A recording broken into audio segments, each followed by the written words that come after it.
기도하겠습니다. 지난주에 우리가 이제 공부한 것 중에 하나님이 그 세상을, 천지를 창조하실 때에 가라사대, 이 가라사대라고 하는 것은 아마르라고 하는, 히브리어 아마르라고 하는 것은 말씀하셨다, 그런 뜻이죠. 그래서 그 말씀 속에는 하나님의 능력이 있다. 하나님께서 세상을 창조하실 때 말씀으로 창조하신 것이다. 그 아마르라고 하는 가라사대, 그 가라사대가 아마르라고 하는 히브리어인데, 그 가라사대는 하나님께서 말씀하셨다. God said, 말씀하셨다인데, 이 말씀하셨다는 우리가 히브리어에 보면요, 이렇게 아마르라고 하는 이 단어를 써요. 근데 이 아마르라고 하는 가라사대라고 하는 것은 능력을 포함하는 거죠. 그러니까 하나님의 말씀 속에는 능력이 있다. 히브리서 4장 12절에 보면 하나님의 말씀은 살았고 운동력이 있다. 하나님의 입에서 나가는 그 말씀들에는 능력이 있다. 그런 말씀을 지난주에 드렸고요. 그 다음에 또 거기 보면 보시기에 좋았더라, 보시기에 좋았더라, 이런 표현들이 여러 번 나와요. 하나님이 창조하시고 나서 10절도 보시기에 좋았더라, 12절 보시기에 좋았더라. 계속 그런 말씀들이 보시기에 좋았더라. 18절도 하나님의 보시기에 좋았더라. 그래서 이 좋았더라, 이 말도, 이 말씀도요, 하나님이 보시기에 좋았다, 그 말은 이게 완벽하였다. 히브리 원문에 보면 완벽하였다, 흠이 없다, 그런 단어예요. 흠이 없다, 완벽하다. 그러니까 하나님의 창조는 하나님이 보시기에 좋았다, 그 말은 하나님의 창조의 완벽성을 의미하는 것이다. 하나님의 창조의 완벽성, 완전성, 이거를 다르게 말하면 이 완전성이다.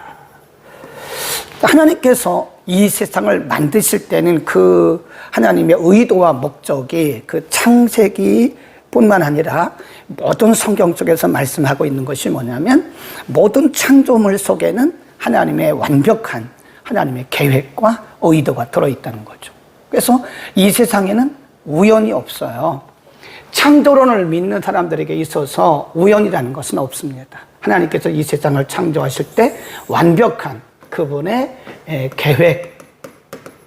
계획과 뜻, 그리고 목적이 그 안에 다 담겨져 있는 것이다. 우리 지난 시간에 우리가 말씀드릴 때, 우리는 하나님의 걸작품이다. 사람들이 볼 때는 뭐가 부족한 것처럼 보이고, 사람들이 볼 때는 뭔가 이상하게 보여도, 하나님이 그를 창조하실 때는, 우리를 창조하실 때는 완벽하게, 완전하게 하나님 보시기에 하나님의 뜻과 의도와 목적을 넣은 걸작품들이다. 아멘. 그래서 우리가 오늘 공부를 할 텐데요, 오늘 인간론에서 우리가 공부를 할 텐데, 그래서 우리가 사람을 바라볼 때는요, 창조론적 인간관이라 그래요. 조금 어려운 얘기인데 조금 이따 다시 말씀드릴 텐데, 그래서 우리가 기독교인들이 사람을 바라볼 때는, 사람들을 바라볼 때는, 사람을 바라볼 때는요, 우리가 창조론적 인간관이라고 그러고요, 또 사물을 바라볼 때는 뭐라고 그랬죠? 지난주에 한 거 기억나세요? 목적론적, 이 목적론적 세계관. 그러니까 이 땅에 모든 사람이나 사물은 우연히 존재하는 것은 없어요. 하나님의 정확하신 계획 속에서, 하나님의 뜻 속에서, 하나님의 목적 속에서. 아멘. 그러니까 저나 여러분이 이 땅에 존재하는 것이 어쩌다가 이 땅에 태어난 게 아니에요. 하나님이 분명한 의도, 목적이, 계획이 있으셨다, 그런 거죠. 우리가 어떤 가정에서 태어났잖아요. 응? 여러분은 여러분 가정대로 뭐 그 조상들이 있고 부모님이 계시고, 또 저는 저 나름대로 부모님이 계시고 가정 환경이 있어요. 근데 우리가 이제 어렸을 때는 뭐 철이 없을 때는 잘 모르니까 나는 왜 이런 가정에 태어났지? 나는 왜 이렇게 가난한 가정에서 태어났지? 나는 왜 이런 모습으로 태어났지? 뭐 그런 20대 초반이나 10대 말에는 이제 우리가 사춘기를 막 거쳐오면서 인간의 어떤 존재에 대해서 많은 생각을 하잖아요. 그래서 성경을 알기 전에는 그런 많은 회의적인 생각도 하고 때로는 절망하기도 합니다. 나는 왜 이런 가정에서 태어났고 이런 부모 밑에서 태어났는가? 나는 왜 이런 모습으로 태어났는가? 라고 하는 그런 굉장히 회의적인 생각을 많이 하게 되죠. 그러나 우리가 성경을 통해서 볼 때는 어떤 모양이든 어떤 가정에서 태어났든 하나님께서 우리를 만드실 때는 그분의 온전한 계획과 목적 속에서 만드신 것이다. 그래서 우연이라는 것은 아무것도 없다. 꼭 기억을 하셔야 됩니다. 사람을 바라볼 때도 창조론적 인간관, 그 사람이 어떤 모양이든 우리는 그를 바라볼 때 그 속에 담겨진, 그분 속에 담겨진 하나님의 의도와 목적과 뜻을 알아야 된다. 사람을 함부로 비난하지 마세요. 큰일 납니다. 하나님의 형상대로 지음받은 걸작품이기 때문에요. 우리가 사람들을 비난하고 사람들을 정죄하는 것은 하나님의 창조에 대해서 우리가 막 도전하는 거기 때문에 큰 죄예요, 여러분. 앞으로 우리는 그런 죄를 범하지 않을 수 있기를 바랍니다. 사람이 죽고 사는 것은 하나님이 하실 일이기 때문에 그 사람이 죽든지 살든지 하는 것은 하나님이 알아서 하실 거예요. 우리가 괜히 거기에 대해서 이렇다 저렇다 말하는 것은 하나님의 창조에 대해서 우리가 도전하는 거기 때문에 그런 일은 앞으로 안 하는 게 좋다. 그 다음에 이 세상에 있는 모든 사물을 바라볼 때도 그냥 우연히 존재하는 것이 아니라 하나님의 분명한 목적과 계획이 있기 때문에 하나님의 목적론적 세계관을 갖는 것이 매우 중요하다 하는 것을 지난 시간에 말씀드렸고, 또 한 가지가 이제 뭐냐면 하나님이 세상을 창조하실 때 보면요, 철저하게 질서입니다. 네. 하나님은 질서를 따라서 세상을 창조하셨고 지금도 그 질서를 따라서 세상은 존재하고 있는 거예요. 하나님은 철저하게 질서를 통해서 창조하셨다. 창조하신 질서를 보면 처음에 빛을 만드시잖아요. 빛. 세상이 어두웠다 그랬잖아요. 네, 혼돈했다 그랬잖아요. 혼돈이란 말은 질서가 없는 상태거든요. 네, 공허했다 그랬잖아요. 그래서 처음에 빛이 있으라고 말씀하시고요. 그 다음에 이것을 나누셨어요. 그래서 낮과 밤 나누시고요. 그 다음에 그 뒤로 쭉 가면은 하늘과 땅을 만드시죠. 궁창을 나누셔가지고 위 궁창을 하늘이라, 아래 궁창을 땅이라 그러세요. 그리고 하늘에 나는 새들을 만드세요. 새들. 또 땅에 사는 짐승들을 만드세요. 그리고 물 속에 사는 그런 물고기들을 만드세요. 그리고 나서 이것들을 다 관리하는, 하나님을 대신해서 이것들을 관리하는 사람을 만드셨어요. 사람이 맨 나중에 창조됩니다. 이런 것들을 보면 하나님은 철저하게 질서의 하나님이다. 그렇죠? 우리가 고린도서에도 보면 고린도 교회가 굉장히 무질서했거든요. 왜냐하면 성령이 임하면서 사람들에게 여러 가지 성령의 은사들이 나타나니까 여기서 이렇게 저기서 저렇게 막 여러 가지 현상들이 나타나니까 사도 바울이 그들에게 말하기를 차서란 말은 오더, 질서를 말하는 거예요. 질서를 따라서 해라. 네, 예를 들어서 어떤 사람이 여기서 방언을 하면 다 방언을 하지 마라. 방언을 하면 한 사람은 통변을 해라. 그리고 들어라. 그랬어요. 질서라. 하나님은 질서의 하나님이시다. 그러니까 고린도 교회가 매우 무질서했잖아요. 네, 그래서 고린도 교회는 열매가 없는 교회예요. 하나님이 샘플로 우리에게 보여주신 겁니다. 오늘날도 하나님은 우리 개인도요, 이렇게 질서 있게 하나님의 질서를 따라서 우리를 이렇게 만들어 가세요. 하나님께서 우리를 어느 날 막 갑자기 높이셨다가 갑자기 낮추셨다. 그렇게 안 하신다고요. 네, 서서히. 서서히 높이시고 서서히 낮추시고 그러세요. 우리가 교만하지 않도록. 우리가 그런 말씀이 있어요. 하나님께서 이스라엘 백성들에게 가나안 땅을 주신다고 말씀하시고, 가나안 땅을 하나님께서 그들에게 주실 때 한 번에 주시지 않고 성경에 보면 스텝 바이 스텝, 점진적으로 너희에게 주리라. 왜냐하면 너희에게 가시가 드러난다. 왜냐하면 교만한 마음이 생긴다는 거죠. 어쨌든 하나님은 이렇게 질서의 하나님이시다라는 것이고요. 자, 또 쭉 보면서요, 오늘 우리가 봐야 할 부분이 11절로 갑니다. 11절 보세요. 11절, 1장 11절. 하나님이 가라사대 땅은 풀과 씨 맺는 채소와 각기 종류대로, 거기 줄 봅시다.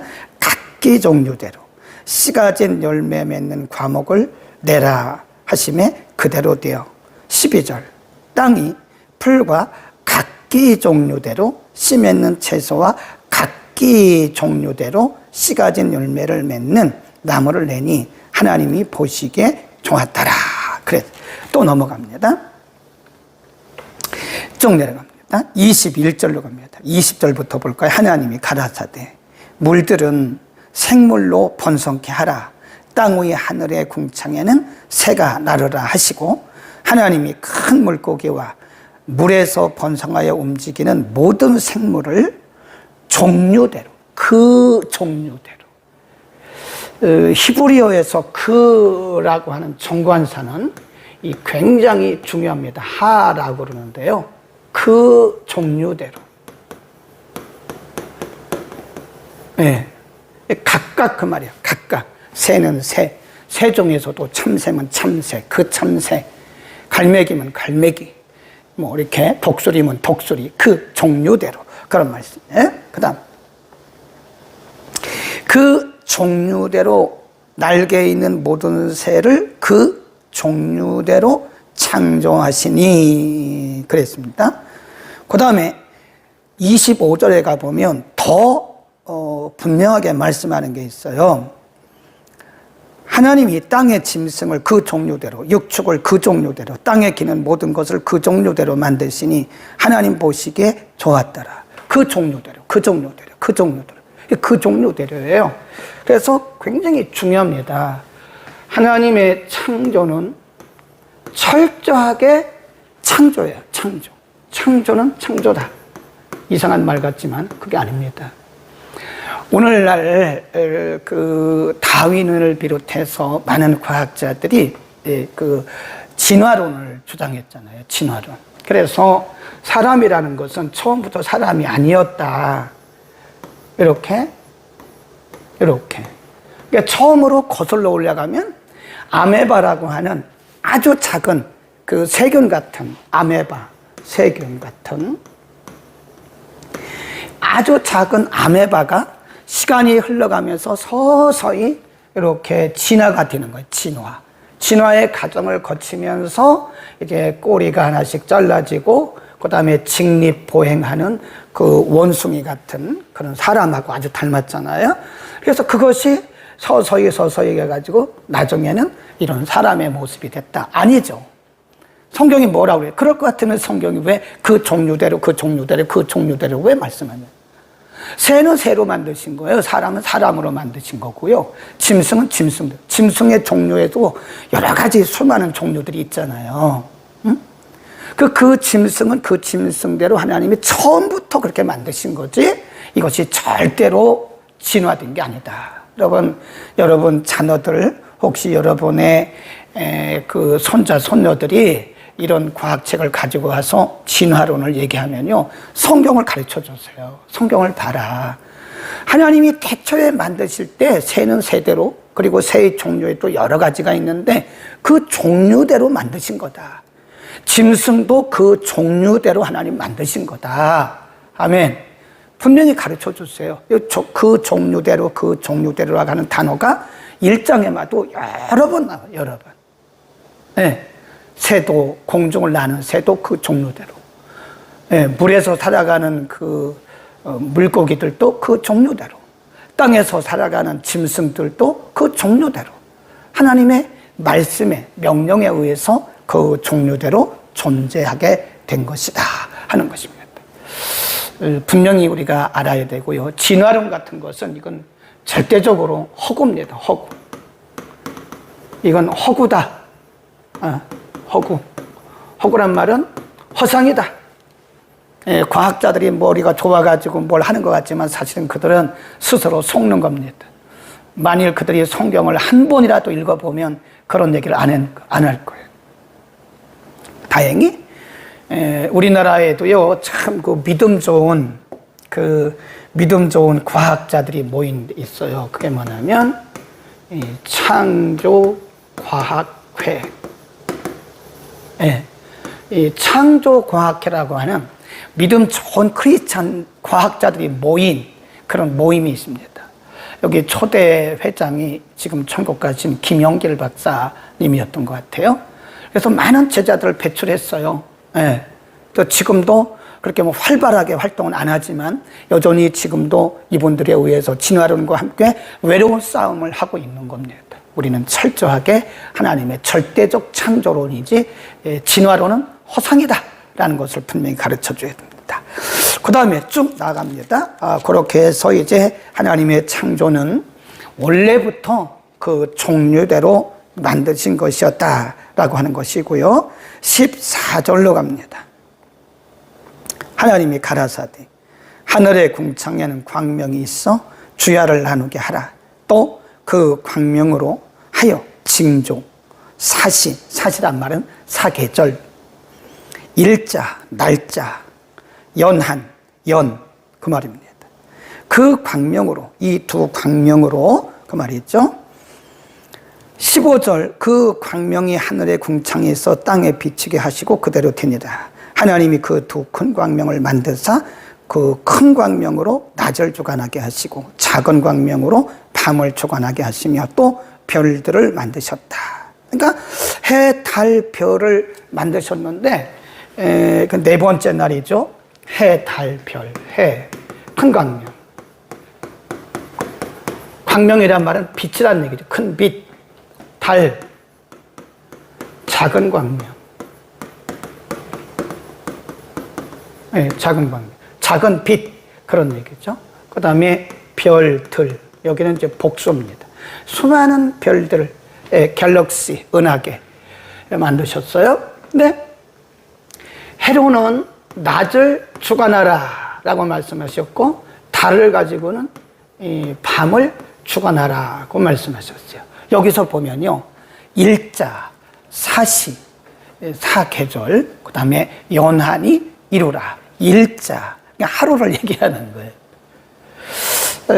물론 그 이전에도 하나님께서 빛을 만드신 다음에 밤과 낮이라고 말씀하셨지만 그때는 시간의 개념이 없던 거죠. 시간 개념이 없던. 하루가 몇 년인지 몰라요. 근데 이때부터는 하나님께서 해와 달에게 명령해서 해는 낮을 주관하고 달은 밤을 주관하라 하면서 낮, 밤이 이렇게 이제 돌아가면서 거기 보면 날짜, 일자와 연한을 이루라. 사시와 연한을 이루라. 그래서 그때부터 하루가 24시간이라는 것을 우리가 알 수 있는 거죠. 그래서 이때부터 네 번째 날부터 네 번째 날 요 해, 달에게 명령하신, 주관하라고 하신 그 명령으로부터 시작해서 하루가 24시간이다. 하루 24시간이 결정됐다. 이제 그렇게 우리가 보는 거죠. 재밌죠? 그 이전에는 우리가 한번 보세요. 5절도 보면 빛을 낮이라 하시고 어둠을 밤이라 칭하시니라 그랬잖아요. 거기도 보면 저녁이 되고 아침이 되니 그랬거든요. 근데 그것이 하루가 몇 년인지 알 수가 없는 거죠. 굉장히 길은 거죠. 그러나 이제 해와 달에게 하나님께서 명령하시고 밤과 낮을 주관하라고 말씀하시고 그 해와 달을 통해서 일자와 연한과 사시를 이루라고 하나님께서 딱 결정을 해주셨어요. 그때부터 이제 하루는 24시간이다. 이렇게 우리가 이해를 하게 되는 거죠. 이해하시겠죠? 네. 그 다음에 쭉 내려갑니다. 이제 20절 이하에서 쭉 내려가다가 하나님이 가라사대 물들은 생물로 번성케 하라. 땅 위에 궁창에는 새가 나르라 하시고 하나님이 큰 물고기와 물에서 번성하여 움직이는 모든 생물을 그 종류대로 날개 있는 모든 새를 그 종류대로 창조하시니 하나님 보시기에 좋았더라. 하나님이 그들에게 그 줄곱시다 복을 주셨다. 이 복을 하나님이 복을 주어 가라사대 생육하고 번성하여 여러 바다물에 충만하라. 새들도 땅에 번성하라. 그랬습니다. 그 다음에 이제 조금 이따 다시 공부할 건데요. 28절 보세요. 인간을 창조하신 후에도 비슷한 말씀을 하셨어요. 28절. 하나님이 그들에게 복을 주시며 그들에게 이르시되 생육하고 번성하여 땅에 충만하라. 그렇죠. 아주 비슷하죠. 다시 보세요. 22절. 하나님이 그들에게 복을 주어 가라사대 생육하고 번성하여 여러 바닷물에 충만하라. 새들도 땅에 번성하라. 그 다음에 다시 28절. 하나님이 그들에게 복을 주시며 그들에게 이르시되 생육하고 번성하여 땅에 충만하라. 땅을 정복하라. 다스려라. 그런 말씀하잖아요. 그러니까 보면 그 새들도 그리고 해충류에게도 짐승들에게도 하나님께서 어떤 명령을 하실 때는 반드시 그 앞에 뭐가 오냐면 복을 주셨다. 인간에게도 땅에 충만하라, 생육하라, 번성하라, 다스려라. 그 명령을 하시기 전에 하나님 그 앞에 뭘 주셨어요? 복을 주셨다는 거예요. 네, 그걸 잘 생각을 했습니다. 네? 하나님께서 인간뿐만 아니라 그 새 짐승들에게도 복을 주시면서 말씀하시기를 생육하고 번성하라. 그리고 땅에 충만하라. 이거를 우리가 뭐라 그러냐면 하나님의 명령이라 그래요. 명령. 이거를 다르게 말하면 사명이라 그럽니다. 사명. 하나님이 만드신 세상을, 하나님께서 창조하신 세상을 하나님께서 이렇게 위임하셨죠. 위임. 인간에게도 위임하시고, 그리고 이 새들에게도 짐승들에게도, 거기는 위임은 아니지만 명령을 하셨어요. 네, 너희는 이 세상에서 생육하고 번성하라고. 근데 그 전에 그거를 위해서 뭘 주셨냐면 하나님이 복을 주셨어요. 인간에게도 똑같아. 인간에게도 하나님이 생육하고 번성하고 충만하라, 다스려라, 이라고 하는 어떤 위임 명령을 주시면서 하나님이 그들에게도, 인간에게도 복을 주셨다. 그럼 답이 나오죠. 하나님 복을 주신 이유가 뭔지 아시죠? 이 부분을 우리가 잘 알아야 돼요. 하나님이 인간에게 복을 주시는 것은 우리들 잘 먹고 잘 살려고 하는 게 절대로 아닙니다. 절대로 아니에요. 하나님이 우리를 창조하신 창조적 목적과 의도와 계획을 이루기 위해서 하나님께서 우리에게 복을 주신 거지. 근데 많은 사람들이 하나님의 의도를 잘 몰라요. 조금 있으면 이것이 한번 또 나갈 수 있으니까 잠깐 나갔다 들어올게요. 됐습니다. 많은 사람들이 하나님께서 왜 복을 주시는지, 하나님의 축복의 의도를 잘 모릅니다. 여러분, 우리는 하나님께서 우리를 복을 주실 때는요, 우리들 잘 먹고 잘 살라고 주신 게 아니에요. 복의 근원도 하나님이시고, 하나님이 축복하시지 않으면 누구도 우리가 복된 삶을 누릴 수가 없습니다. 우리가 아무리 노력해보세요. 안 되는 겁니다, 그거는. 우리가 새벽부터 밤 늦게까지 아무리 애쓰고 힘써도요, 발버둥 쳐도 하나님께서 우리에게 은혜 주시지 않으면 어떤 것도 우리가 얻을 수가 없어요. 할 수가 없어요. 인간은 하나님의 통제 아래에 있기 때문에 인간의 생사화복이 그분에게 달렸습니다. 그 믿음이 뭐예요? 그분의 절대 통치권을 인정하는 게 그 믿음입니다. 많은 사람들이 하나님의 복을 갖다가 오용합니다. 내가 뭘 잘해서 되는 줄, 절대 인간은 뭘 잘해가지고 될 수가 없어요. 하나님께서 도와주시지 않으면 내가 아무리 잘해도 소용없는 겁니다. 그 소용없는 거예요. 그런데 믿는 자들 가운데 가끔 보면요, 하나님이 축복해 주시니까 더 잘해야 되거든요. 아, 하나님이 내게 복을 주실 때는 하나님의 의도가 있구나. 하나님이 내게 주신 어떤 사명을 감당하라고 주신 거구나. 아멘. 아멘. 여기 보세요. 네.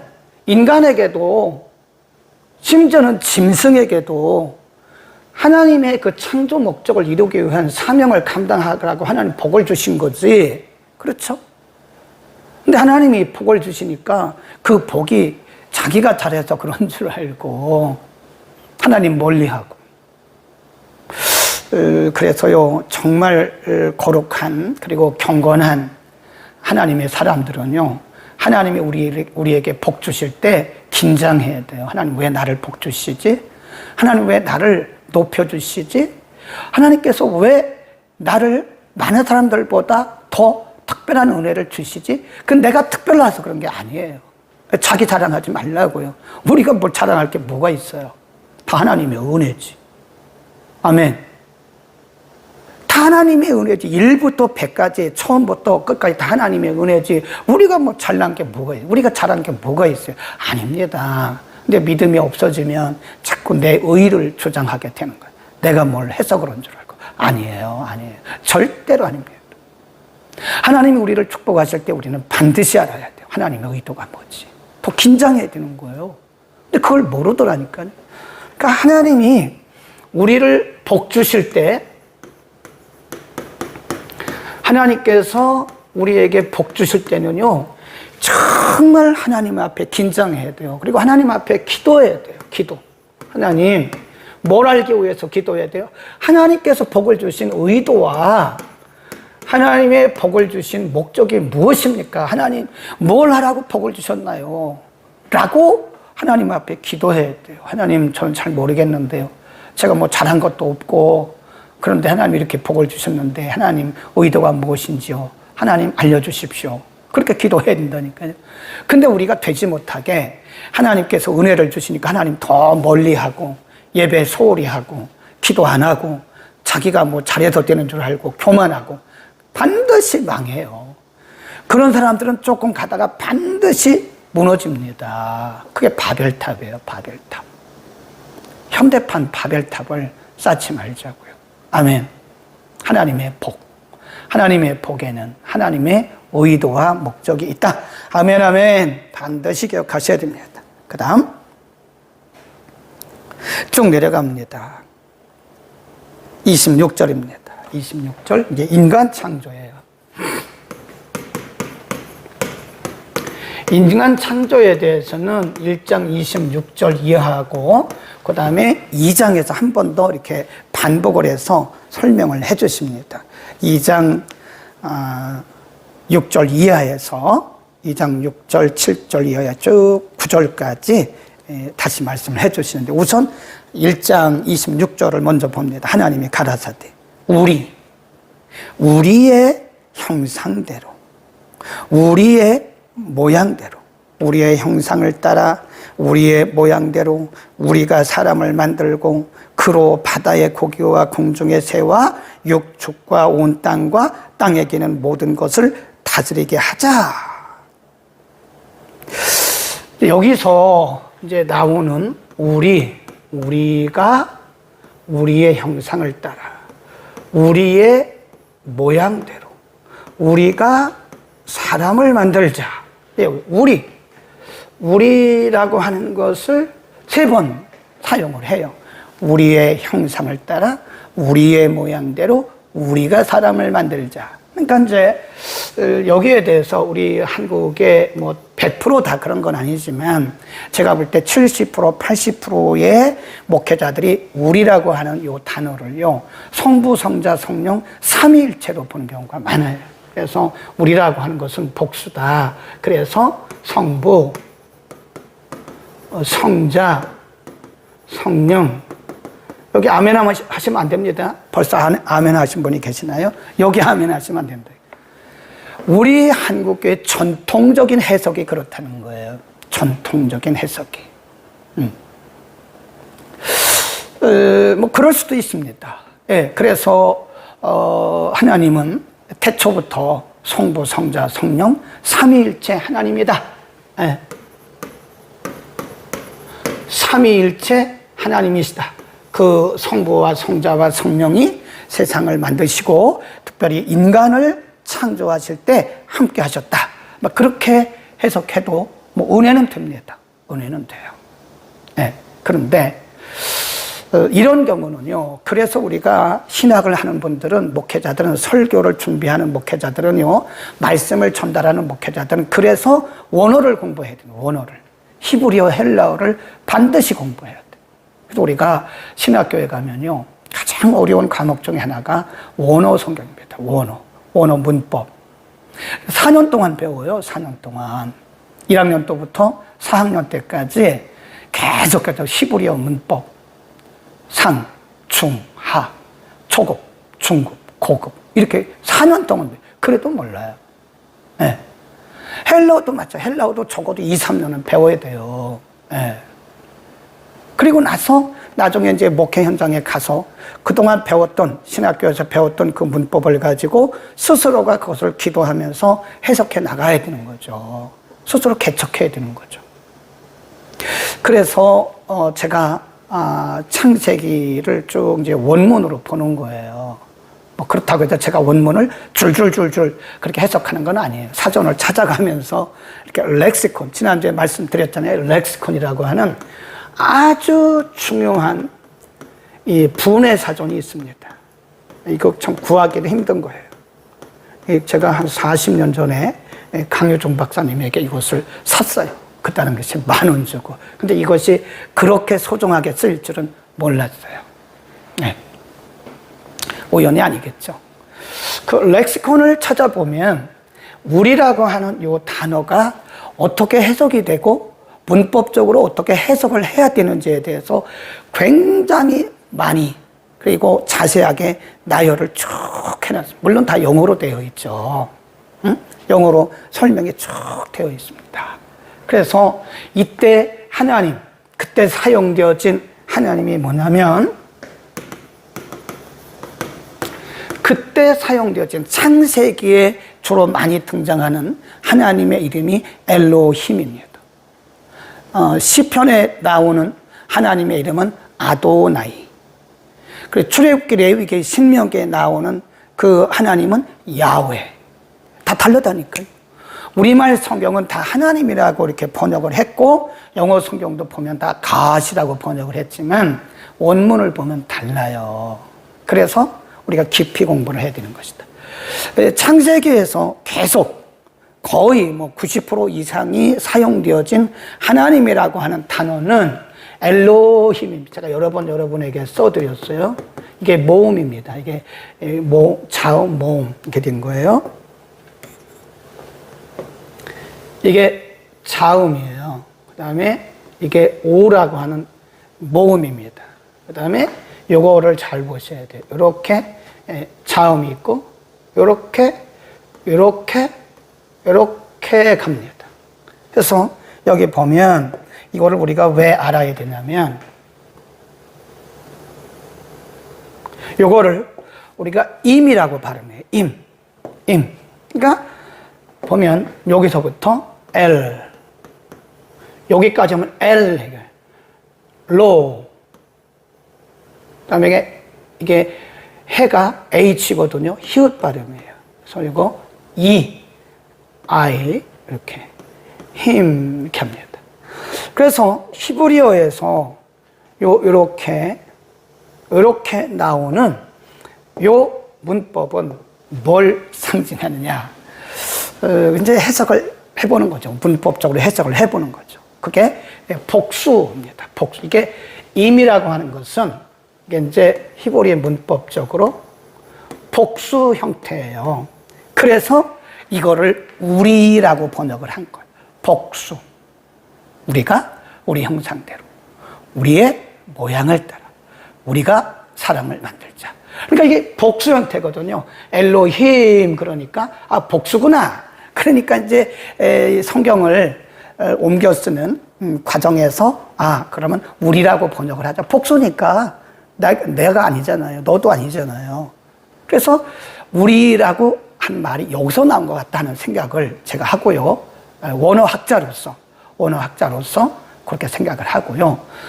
또 한 가지 이 렉시콘에 보면 히브리 사람들은 이스라엘 사람들은요, 히브리 민족들은 어떤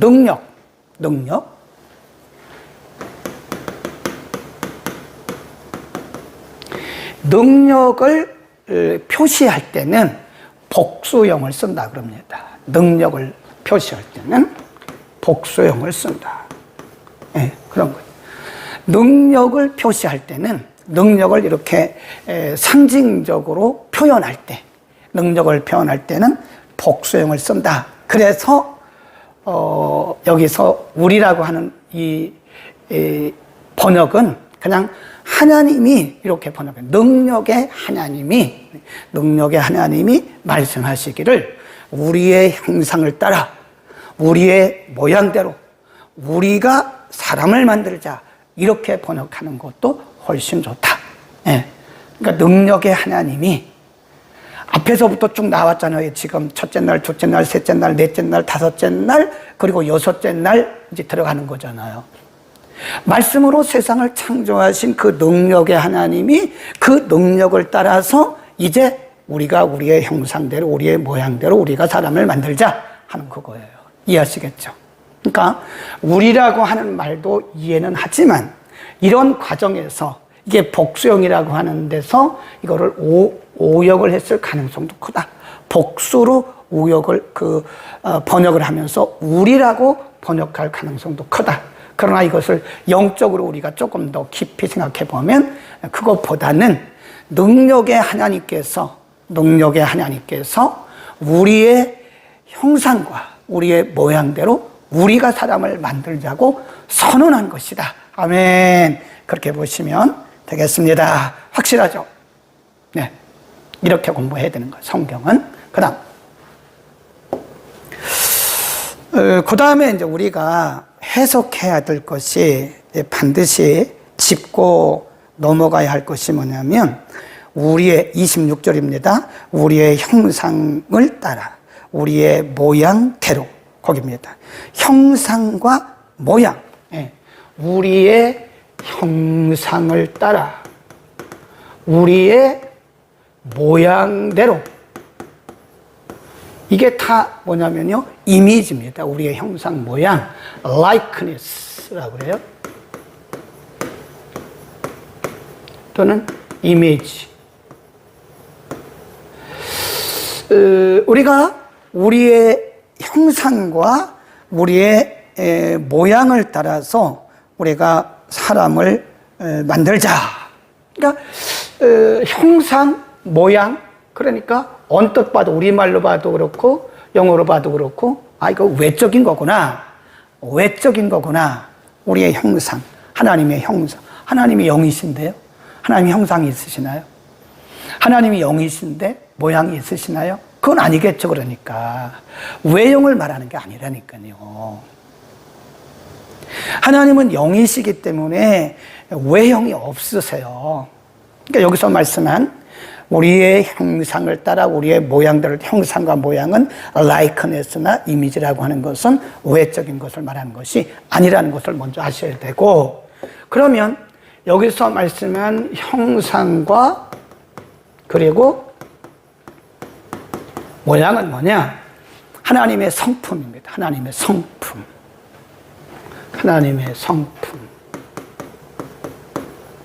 이거를 본성.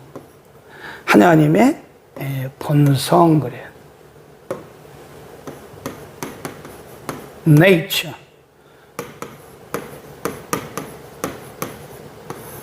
하나님의 성품과 본성, 그런 뜻이에요. 네. 하나님이 사람을 만드실 때는요, 하나님의 형상과 하나님의 모양을 따라 만드셨는데 그 형상과 모양이라고 하는 것은 하나님이 가지고 계시는 하나님 아버지의 그 품성, 성품, 그리고 그분의 본성, 본질을 의미하는 것이다.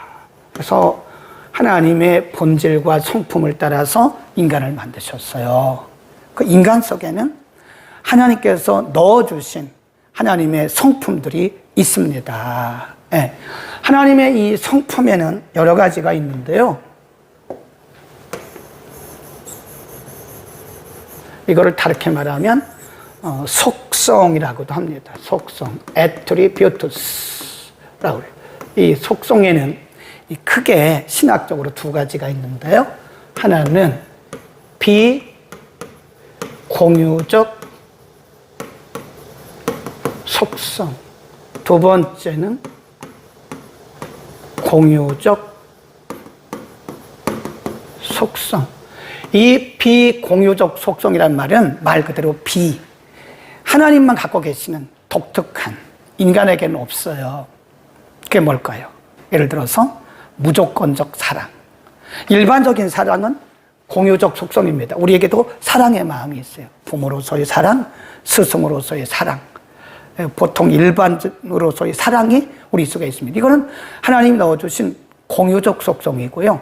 아가페적인 사랑, 무조건적인 사랑, 우리는 그걸 못합니다. 우리는요. 그것은 비공유적 속성이에요.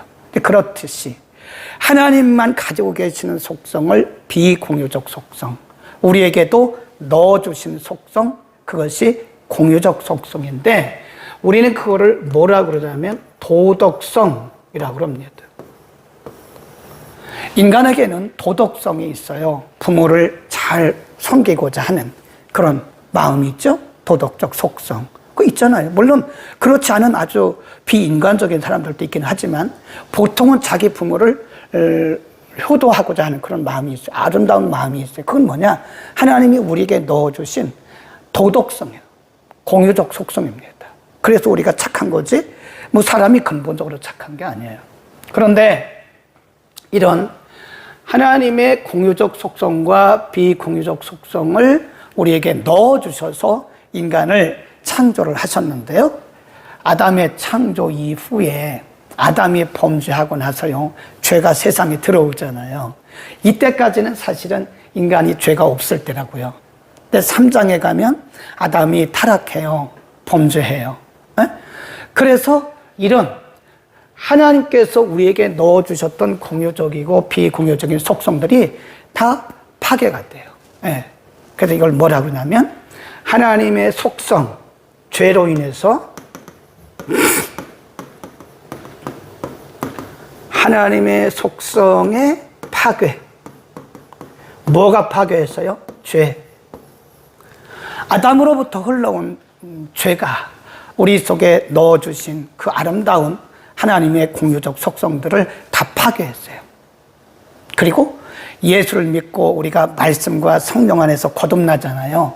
거듭난다는 게 뭐냐면 이렇게 파괴되어진 하나님의 성품이 회복되어지는 거예요. 그래서 거듭남이라고 하는 것은 막연한 것이 아니에요. 이 중생이라는 게 막연한 게 아니에요. 뭐죠? 하나님의 형상의 회복입니다. 하나님 형상의 회복. 하나님의 그 형상이 뭘로 깨졌어요? 죄로 깨졌잖아요, 죄.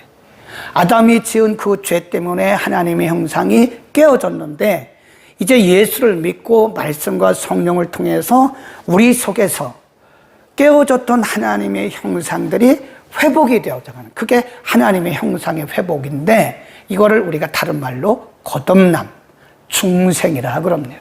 요한복음 3장에 보면 사람이 불과 성령으로, 말씀과 성령으로 거듭나지 않고는, 중생하지 않고는 하나님 나라 볼 수 없다고 그러잖아요. 왜 그러죠?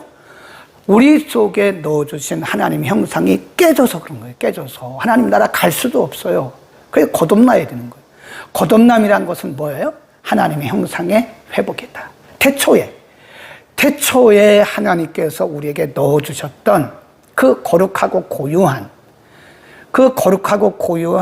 깨어졌던 그 하나님의 형상이 다시 그리스도 안에서 말씀과 성령 안에서 회복되어져 가는 그것이 바로 그게 거듭남입니다. 막연하게 생각하면 안 돼요. 거듭남이라고 하는 것은 그것이다. 확실히 하셨죠? 11시 52분. 하나만 더 하고 끝납시다. 할 게 많아요.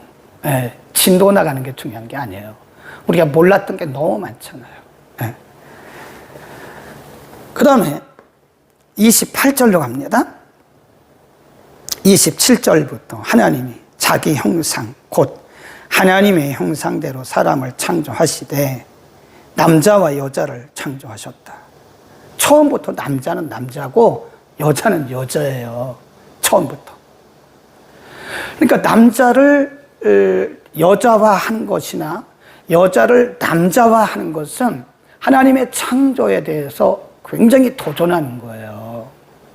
에? 도전하는 거라니까요. 요즘에 트랜스젠더라고 하는 성전환하는 거는요, 그거 하나님의 창조 질서를 파괴하는 겁니다.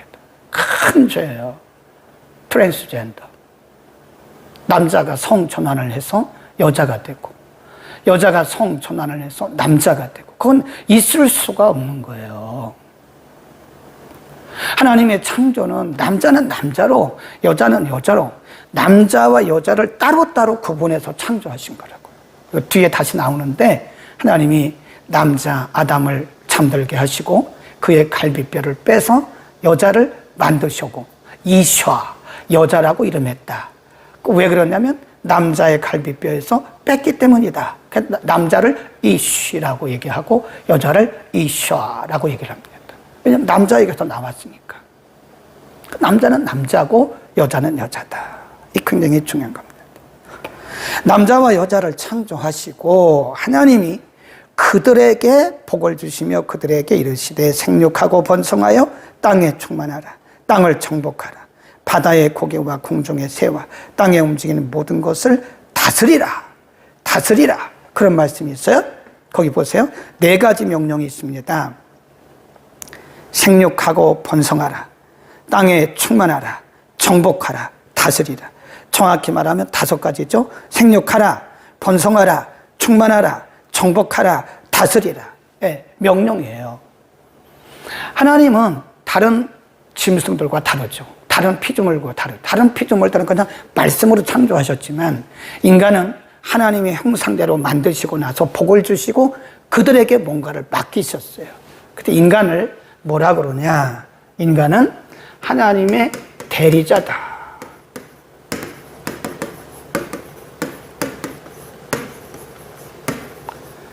하나님의 대리자예요. 하나님의 명령을 위임받았어요. 우리 그걸 뭐라 그러냐면 하나님의 위임명령. 위임명령입니다.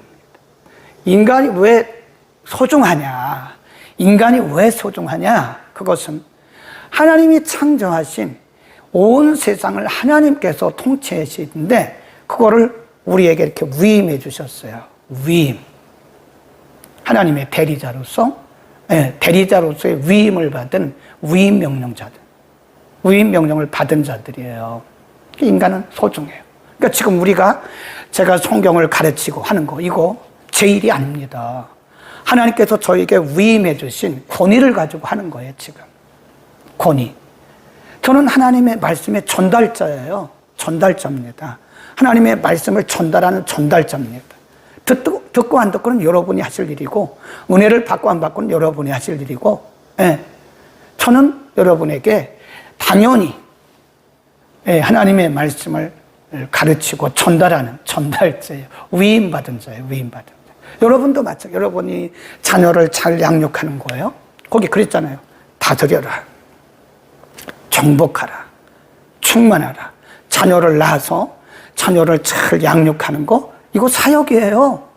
그걸 세상 일이라고 생각하지 마세요. 우리나라는 참 그 유대인들과 아주 비슷한 것이 있어요. 그게 뭐냐면 유대인들은 영지주의라는 게 있어요. 영지주의. 유대인들이 그 이단으로 생각하는 게 이 노스티시즘이라고 하는 영지주의입니다. 근데 우리나라 유교와 아주 비슷해요. 우리나라 문화는요, 이스라엘 문화와 너무 흡사합니다. 그래서 우리가 성경을 이해하는 것이 전 세계적으로 가장 빨라요. 한국 민족이. 왜냐하면 문화가 비슷해요. 이스라엘 문화하고. 하나님이 특별히 세우신 민족이기 때문에 그런 것 같아요. 벌써 11시 57분인데 조금 더 할까요? 좀 이거까지 합시다. 저도 지금 아무것도 없어요. 여기 뭐 아무것도 없습니다. 그냥 성경 보고 그냥 감동하시는 대로 하는 거니까 제가 뭐 준비한 것도 없고 의도적으로 그러는 거예요. 왜냐하면 성령께서 우리에게 뭔가를 말씀하실 거라고 하는 것을 믿고 제가 오기 때문에 여기 원고고 뭐고 아무것도 없어요. 말씀하시는 대로 그냥 감동 주시는 대로 하는 거예요. 영지주의가 뭐냐? 이 세상 다르게 말하면 육은 악이다. 육은 악이다. 그 다음에 영은 선하다.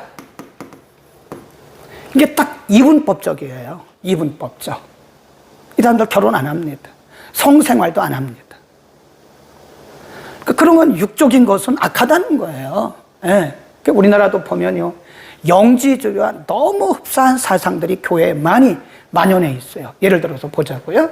우리가 교회에서 기도하고 예배드리고 성경 보고 하는 것은 너무나 거룩한 거예요. 집에 가서 남편을 잘 섬기고 아내를 섬기고 자녀들을 양육하고 집안을 깨끗하게 청소하고 이런 것은 세상적인 일이에요. 교회에서 열심히 기도하는 것은 거룩한 일이에요. 그리고 회사에 가서 일하고 사업하고 하는 것은 세상 일이에요. 이거 아니라니까요. 이게 영지주의 사상에서 온 거예요. 근데 그것이 우리 한국교회 전통적인 사상 속에 머릿속에 꽉 박혀 있어요. 그래서 뭐 가정에 열심히 하면 믿음이 없는 거로. 네. 교회에만 와서 살아야 되는데 가정일에 열심히 하면 저 사람은 세상적인 사람이라. 그 사람이 문제예요. 그 사람이. 그렇지 않아요. 여러분이 자녀들을 낳아서 잘 양육하는 거 그거 사역입니다. 사역.